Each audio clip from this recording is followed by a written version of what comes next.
Assalamu alaikum everybody. This is Shahidul Islam Shobuz from English Guideline. Now I am walking in the rain. And you know, I love rainy day. Right now, rainy season is going on. And I am walking on the dirty road.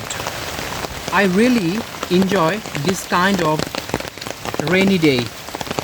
I love it and I enjoy it. Lightning is flashing in the sky after some time. And you know, this kind of situation is really dangerous for everyone. No one should stay outside this kind of situation.